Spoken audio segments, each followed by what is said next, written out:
Hello students, welcome back to my channel and this is the second lecture on esophagus. Today we are going to start with esophagitis. So we will cover lacerations, chemical and infectious esophagitis, reflux esophagitis or GERD and eosinophilic esophagitis. So what is esophagitis? Esophagitis means the inflammation of the wall of the esophagus. Okay? Lacerations. Longitudinal mucosal tears near the gastroesophageal junction are termed as Mallory-Weiss tears and are most often associated with severe retching or vomiting secondary to acute alcohol intoxication. So now the question arises, what is Mallory-Weiss tears?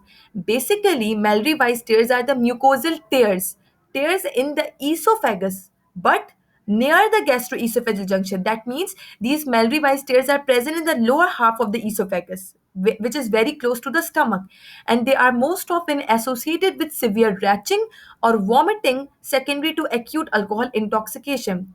When a person takes large amount of alcohol or a toxic level of alcohol, that alcohol intoxication lead to vomiting, and due to severe vomiting, tear can occur at the in the esophagus near the gastroesophageal junction.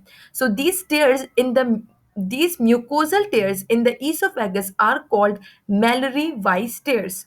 Okay. Normally, a reflex relaxation of the gastroesophageal musculature precedes the antiperistaltic contractile wave associated with vomiting. It is speculated that this relaxation fails during prolonged vomiting, with the result that refluxing gastric contents overwhelm the gastric inlet and cause the gastroesophageal wall to stretch and tear. Normally क्या होता है कि जब patient vomit करता है तो anti peristalsis होती है उसमें, तो जो अप स्टम जो लोअर ईसोफेजल स्फिंक्टर होता है, जहाँ पे ईसोफेगस कम्युनिकेट करता है स्टमक के साथ, वो लोअर ईसोफेजल स्फिंक्टर रिलैक्स करेगा और जो गैस्ट्रिक कंटेंट्स होंगे वो बैकअप होंगे into the oesophagus. But in the Mallory wise stairs ये जो जो गैस्ट्रो ईसोफेजल जंक्शन होता है और लोअर ईसोफेजल स्फिंक्टर होता है वो ओवरवेल्म हो जाता है, जिसकी वजह से गैस्ट्रिक कंटेंट्स क्या होते हैं वो सडनली ईसोफेगस में आएंगे और वो क्या करवाएंगे, स्ट्रेचिंग करवाएंगे ईसोफेगस की और टेयर करवाएंगे. ओके, यहाँ लिखा है, it is speculated that this relaxation fails during prolonged vomiting, with the result that refluxing gastric contents overwhelm the gastric inlet and cause the gastroesophageal wall to stretch and tear. The roughly linear lacerations, not the circular, the linear lacerations of Mallory Weiss syndrome are longitudinally oriented and range in length from millimeters to several centimeters. So, the tears which we see in Mallory Weiss syndrome, these longitudinal tears range in size from millimeters to several centimeters. These tears usually cross the gastroesophageal junction and may also be located in the proximal gastric mucosa. As I have already told you that these Mallory-Weiss tears are present in the lower half of the esophagus, very close to the gastroesophageal junction. So it is possible that these Mallory-Weiss tears can cross the gastroesophageal junction and appear in the proximal gastric mucosa, proximal half of the stomach. Up to 10% of upper GI bleeding, which often presents as hematemesis, is due to superficial esophageal lacerations such as those associated with Mallory-Weiss syndrome. These do not generally require surgical intervention and healing tends to be rapid and complete. So, in Mallory-Weiss syndrome, no surgical intervention is required. It can be healed by itself. In contrast, Boerhaave syndrome is the complication of the Mallory-Weiss tears. We know that Mallory-Weiss tears are the longitudinal lacerations in the wall of the esophagus, and these due to the severe retching or vomiting secondary to alcohol intoxication. So, the complication of Mallory-Weiss tear is Boerhaave syndrome. And what is Boerhaave syndrome? Boerhaave syndrome is the rupture in the wall of the esophagus is called Boerhaave syndrome. Okay. I am repeating it, and it is worth repeating that Mallory-Weiss syndrome is the presence of tears within the lower half of the esophagus, Mallory-Weiss tears present in the lower half of the esophagus close to the gastroesophageal junction. And these Mallory-Weiss tears occur secondary to alcohol intoxication. ये alcohol intoxication की वजह से होते हैं. Now the question arises, alcohol intoxication की वजह से होगा ये, ठीक है, सिवियर रैचिंग और vomiting due to alcohol intoxication, and this and the patient present with hematemesis. In this condition, the patient present with hematemesis. Hematemesis means blood in the vomitus. Okay. Now, what is the complication of Mallory-Weiss syndrome? So, Boerhaave syndrome is the complication of Mallory-Weiss syndrome. In contrast, Boerhaave syndrome is a much less common but more serious disorder characterized by transmural tearing and rupture of the distal esophagus. This catastrophic event produces severe mediastinitis and generally requires surgical intervention. So, Mallory-Weiss syndrome does not require surgical intervention. In contrast to Mallory-Weiss syndrome, Boerhaave syndrome requires surgical intervention. Okay, because patients can present with severe chest pain, tachypnea, and shock. The initial differential diagnosis can include myocardial infarction or MI. Okay, now moving forward, let's talk about chemical and infectious esophagitis. So, the stratified squamous mucosa of the esophagus may be damaged by a variety of irritants, including alcohol, corrosive acids, or alkalis, excessively hot liquids, and heavy smoking. We know that the whole of the esophagus is lined by the non keratinized stratified squamous epithelium. Okay, and this is squamous epithelium can be damaged by a variety of irritants, and those irritants include alcohol, corrosive acids, alkalis, hot liquids, heavy smoking. Symptoms range from self-limited pain, particularly on swallowing, that is odinophagia. What Now there is a difference between dysphagia and odinophagia. Dysphagia means difficulty in swallowing. We can see dysphagia. A patient can present with dysphagia in certain neoplasia of the esophagus. It can present with the dysphagia in certain, in the achalasia or in esophagitis. But odinophagia is pain while swallowing. Okay, odinophagia is pain while swallowing, to hemorrhage, stricture, or perforation in severe cases. In children, esophageal chemical, sorry. In children, esophageal chemical injury is often secondary to accidental ingestion of household cleaning products. Severe damage may follow attempted suicide in adults. Less severe chemical injury to the esophageal mucosa can occur when the medicinal pills lodge and dissolve in the esophagus rather than passing into the stomach intact, a condition termed as pill induced esophagitis.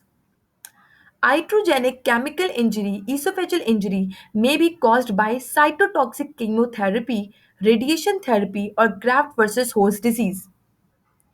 The esophagus may also be involved in by the desquamative skin diseases, bullous pemphigoid, epidermolysis bullosa, and rarely Crohn's disease. So, इस पूरे paragraph में they are talking about the oesophagitis, which oesophagitis, chemical और pill induced oesophagitis. सो कोई भी chemicals और कोई भी drugs जो होती हैं वो ईसोफेजाइटिस करवा सकती हैं, इन्फ्लेमेशन ऑफ द ईसोफेगस करवा सकती हैं, and they can present with dysphagia and odynophagia. Okay, और हेमरेज और स्ट्रक्चर और perforation in severe cases. So in the chemical esophagitis, we have known, we do know the certain risk factors, which are alcohol हो गया, corrosive acid और alkalis हो गए, hot liquids हो गए, हैवी स्मोकिंग हो गई. पिल इंड्यूस इसोफेजाइटिस के ना कुछ ड्रग्स हो गई जो कि those drugs which trapped within the esophagus and do not pass intact into the stomach. Okay, और वो जो पिल्स जो है वो जब ईसोफेगस में ही रहेंगी तो वो इन्फ्लेमेशन करवाएंगी ईसोफेगस का, because they are not passing into the stomach. Iatrogenic esophagitis हो सकता है which can be due to the cytotoxic chemotherapy की वजह से, radiation therapy और graft versus host disease की वजह से. Okay, and esophagitis can also occurs in the certain skin disorders, for example, bullous pemphigoid or epidermolysis bullosa, or it can occur in the inflammatory bowel disease, for example, Crohn's disease. Moving forward, esophageal infections in otherwise healthy individuals are uncommon and most often due to herpes simplex virus. Certain viruses can also cause esophagitis, example, herpes simplex virus. Infections in patients who are debilitated or immunosuppressed as a result of disease or therapy is more common and can be caused by herpes simplex virus, cytomegalovirus, or fungal organisms. Among fungi, candidiasis is most common, although mucormycosis and aspergillosis are also seen.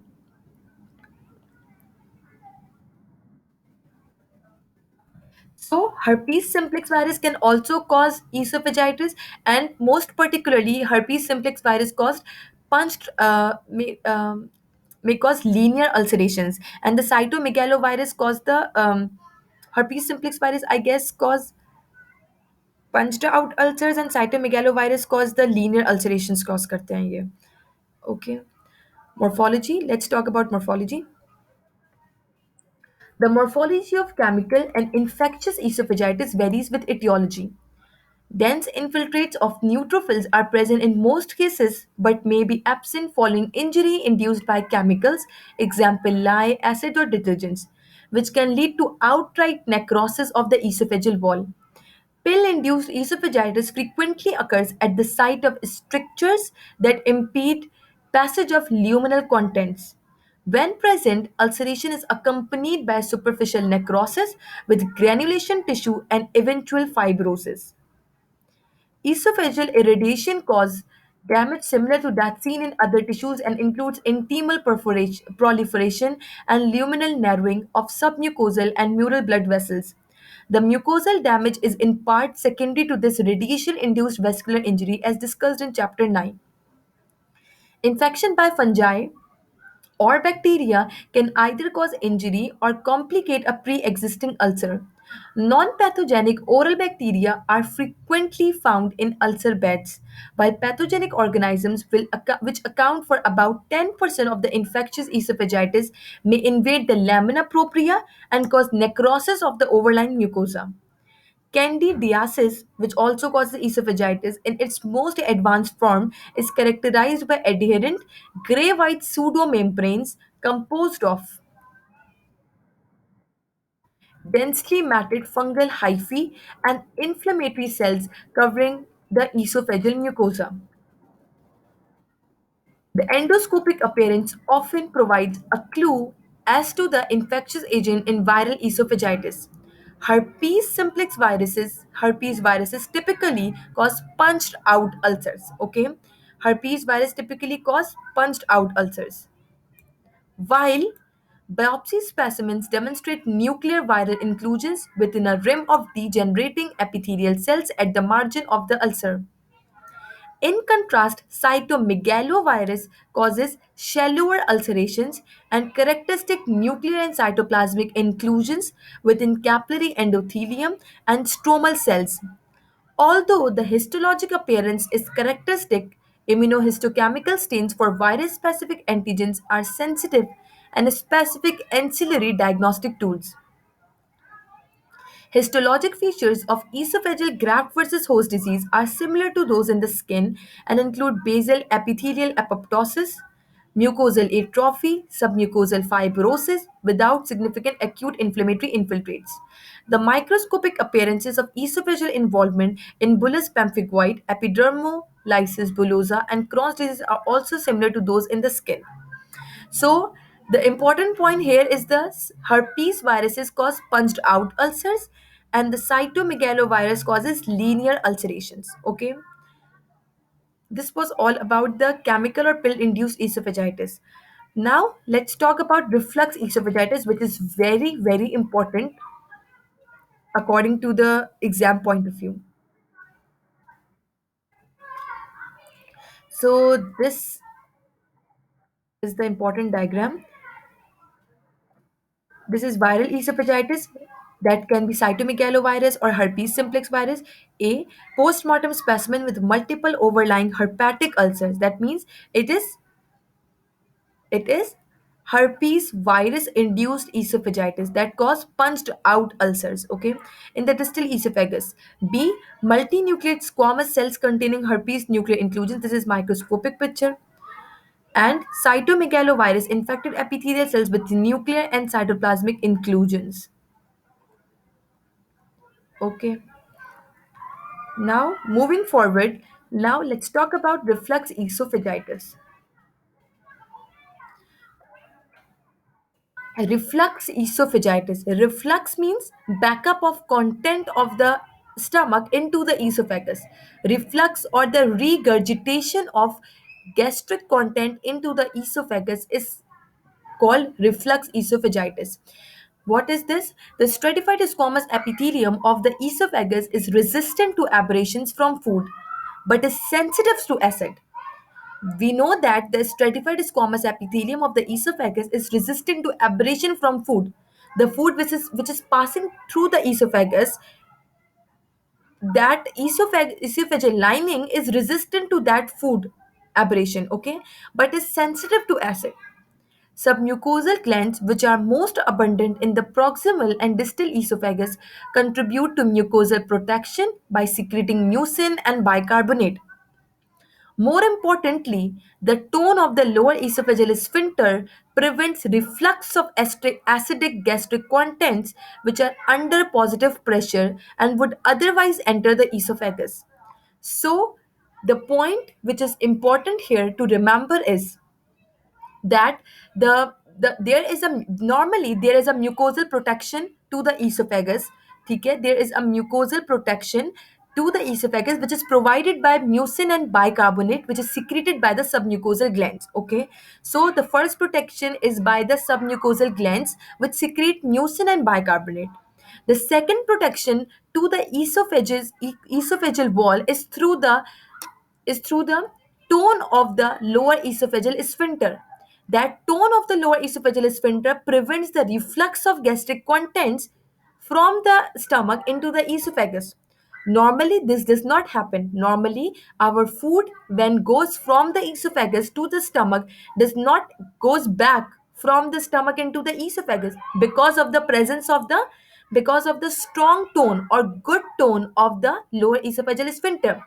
But when the tone of the lower esophageal sphincter is not working properly, or there is atonicity of the lower esophageal sphincter, so the gastric contents, there are possibilities that the gastric contents can go back from the stomach into the esophagus.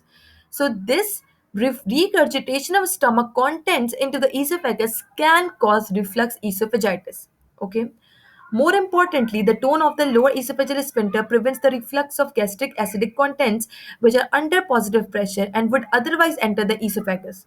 Reflux of gastric contents into the lower esophagus is the most frequent cause of esophagitis and the most common outpatient GI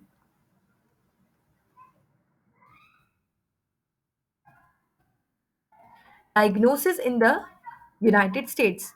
The associated clinical condition is termed as gastroesophageal reflux disease.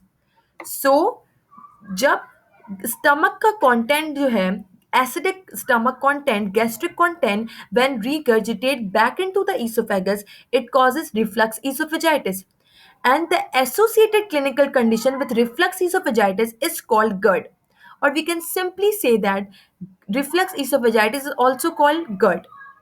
Okay, because because of the reflux or regurgitation of stomach content into the esophagus, gastroesophageal reflux disease.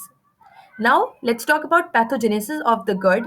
The most common cause of gastroesophageal reflux is transient lower esophageal sphincter relaxation. When जब lower esophageal sphincter relax करेगा तो backup होगा.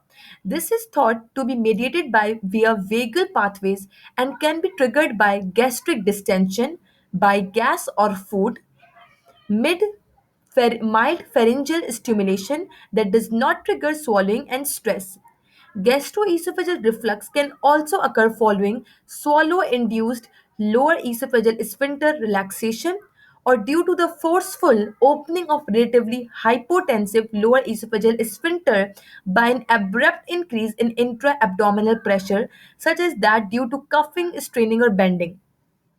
सो किसी भी वजह से gastro oesophageal अगर gas lower oesophageal sphincter जो है वो इनकॉम्पिटेंट है या हमारे पास एटोनिसिटी है गैस्ट्रो ईसोफेजल स्फिंक्टर की लोअर ईसोफेजल स्फिंक्टर की एटोनिसिटी है या हमारे पास stomach is full of gas or food, it can also cause the lower esophageal sphincter to relax. So इस वजह से stomach content regurgitate करेगा. ठीक है. Other conditions that decrease lower esophageal sphincter tone or increase in abdominal pressure can contribute to GERD include alcohol and tobacco use, obesity, central nervous system depressants, pregnancy, hiatal hernia, delayed gastric emptying, or increased gastric volume. What are the risk factors when the question arises, what are the risk factors of GERD? So these are all the risk factors, these are all the important risk factors of the GERD. Alcohol, tobacco use, obesity, central nervous system depressants, pregnancy, hiatal hernia, delayed gastric emptying, and increased gastric volume. These all contribute to the regurgitation of stomach content into the esophagus. In many cases, no definitive cause is identified. Reflux of gastric juices is central to the development of mucosal injury in GERD. In severe cases, reflux of bile from the duodenum may exacerbate the damage. Now, let's talk about the morphology of the GERD. Simple hyperemia means the erythema. Hyperemia, evident to the endoscopist as redness, may be the only alteration. In mild GERD, the mucosal histology is often unremarkable. With more significant disease, eosinophils are recruited into the squamous mucosa, followed by neutrophils, which are usually associated with more severe injury. सो जब mild गर्ड होगा तो हमें कोई भी mucosal histology is unremarkable, हमें कोई ऑल्टरेशंस नहीं नजर आएंगे. But when there is more significant disease और more severe disease तो हमें eosinophils नजर आएंगे स्क्वामस म्यूकोजा में और न्यूट्रोफिल्स नजर आएंगे. Basal zone hyperplasia exceeding 20% of the total epithelial thickness and elongation of lamina propria papilla such that they extend into upper third of the epithelium may also be present. Okay, so हमें total epithelial thickness नजर आएगी और lamina propria, elongation of the lamina propria papilla may also be seen in the severe cases of GERD. What are the clinical features of GERD? So, GERD is the most common in individuals older than age 40, but can also be seen in infants and children. The most frequent clinical symptoms are heartburn, GERD की वजह से heartburn होगा, dysphagia, difficulty in swallowing, and regurgitation means backup of content into the esophagus of sour tasting gastric contents. Okay, and esophagitis. So you can remember all the symptoms or clinical features of GERD with the only GERD name. Okay, with the mnemonic of GERD. How? So the GERD, G for G, you can remember with the G heartburn, E esophagitis, R regurgitation, and D dysphagia. I think that will I think that will help you in the remembering of the symptoms. But सबका अलग अलग होता है याद करने का तरीका. Now let's move forward. Before moving forward, let's talk about this diagram. Esophagitis A, reflux esophagitis with scattered intraepithelial eosinophils. I told you कि eosinophils appear होंगे और neutrophils appear होंगे, तो eosinophils and mild basal zone expansion. B, eosinophilic esophagitis is characterized by numerous intraepithelial eosinophils. Abnormal squamous maturation is also present. Now let's move forward. Rarely, chronic GERD is punctuated by attacks of severe chest pain that may be mistaken for heart disease. So हमने पढ़ा कि heart burn होगा और chest pain और heart burn होगा तो that may mimic heart disease, but it is not the heart disease. Okay, treatment with proton pump inhibitors, which have replaced H2 histamine receptor antagonist to reduce gastric acidity, typically provides symptomatic relief. So the treatment of choice is proton pump inhibitors for the symptomatic relief. While the severity of symptoms is not closely related to the degree of histologic damage, the latter tends to increase with disease duration. Complications of reflux esophagitis include ulceration, hematemesis, melena, stricture development, and Barrett esophagus. Long-standing GERD can lead to the reflux esophagitis, can lead to the ulceration, hematemesis, melena, stricture development, and Barrett esophagus. But the most important complication of long-standing GERD is Barrett esophagus, which we will talk in the upcoming lectures. Hiatal hernia can give rise to symptoms such as heartburn and regurgitation of gastric juices that are similar to those of GERD. It is characterized by separation of the diaphragmatic crura and protrusion of stomach into the thorax through the resulting gap. सो जो girt के अंदर जो patient के symptoms appear हुए थे कि heart burn हुआ था, ईसोफेजाइटिस हुआ था, रिगर्जिटेशन और डिस्फेजिया हुआ था, वही सेम सिम्टम्स हाइटल हर्निया में भी अपेयर होंगे, but pathogenesis is different. In the GERD, there was the incompetency of the lower esophageal sphincter. But in hiatal hernia, there is the separation of the diaphragmatic crura and the protrusion of stomach content into the thorax. हाइटल hernia के अंदर क्या होगा कि separation हो जाएगी diaphragmatic क्रूरा की, और जो स्टमक होगा, स्टमक स्टमक का जो पार्ट होगा, either either the cardia of the stomach और fundus, in the hiatal hernia के अंदर जो होता है वो कार्डिया ऑफ द स्टमक होता है, जो कि क्या करेगा, वो प्रोट्रूट करेगा और किसके अंदर, थॉरेक्स के अंदर, थॉरेक्सिक कैविटी के अंदर वो पार्ट जो स्टमक का होगा वो मूव कर जाएगा through the resulting gap. Congenital hiatal hernias are recognized in infants and children, but many are acquired in later life. Hiatal hernia is symptomatic in fewer than 10% of adults, but can be a cause of lower esophageal sphincter incompetence. It can also be the cause of lower esophageal sphincter incompetence and can cause GERD. So यहाँ simple words में ये कहना चाह रहे हैं कि जो गर्ड था उसमें जो सिम्टम्स अपेयर हो रहे थे वही सिम्टम्स हाइटल हर्निया के अंदर भी अपेयर होंगे, बट दोनों की पैथोजेनेसिस और अंडरलाइन कॉज दोनों का डिफरेंट है. ठीक है. सेकेंड थिंग ये है कि गर्ड के जो कॉजेस थे, जो रिस्क फैक्टर्स थे, उनमें एक कॉज हाइटल हर्निया भी था. सो हाइटल हर्निया की वजह से भी गर्ड होता है. Okay, now moving forward, I think this is going to be the last topic of today's lecture. This is eosinophilic esophagitis. The incidence of eosinophilic esophagitis is increasing markedly. Symptoms include food impaction and dysphagia in adults and a feeding intolerance or GERD like symptoms in children. So adult के अंदर क्या होगा, impaction of food होगा and dysphagia difficulty in swallowing होगा due to the eosinophilic oesophagitis, that is the inflammation of the oesophagus, and GERD like symptoms और feeding intolerance होगी children के अंदर. द कार्डिनल हिस्टोलॉजिक फीचर, वो histologic feature जो कि eosinophilic oesophagitis को reflux oesophagitis और केमिकल और पिल इंड्यूस ईसोफेजाइटिस से डिफरेंशिएट करता है, वो क्या है, is large number of intraepithelial eosinophils, particularly superficially. Okay, their abundance can help to differentiate eosinophilic esophagitis from GERD, Crohn's disease, and other cause of esophagitis. So, abundance of eosinophils in the epithelium of the esophagus differentiate eosinophilic esophagitis from the esophagitis that is related to GERD or Crohn's disease. Okay. In addition, unlike patients with GERD, acid reflux is not prominent and high doses of proton pump inhibitors usually do not provide relief. सो इसका मतलब ये है, अगर आपके पास कोई patient आ रहा है और वो ईसोफेजाइटिस के साथ प्रेजेंट कर रहा है, ईसोफेजाइटिस वाले सिम्टम्स के साथ प्रेजेंट कर रहा है कि उसको हार्ट बर्न है, उसको ईसोफेजाइटिस है, उसको रिगर्जिटेशन है और उसको डिस्फेजिया है, और आपने उस पेशेंट को हिस्टोलॉजिकली देखा तो आपको बहुत सारे ईजिनोफिल्स नज़र आ रहे हैं. हिस्टोलॉजिकली जब आपने उसको माइक्रोस्कोपिकली देखा तो आपको उसमें बहुत सारे ईजिनोफिल्स नज़र आ रहे हैं, और आपने उस पेशेंट को ड्रग ऑफ चॉइस जो है वो प्रोटॉन पंप इनहिबिटर्स दी है. लेकिन वो पर्सन, उसको सिम्टोमेटिक रिलीफ नहीं हुआ प्रोटॉन पंप इनहिबिटर से।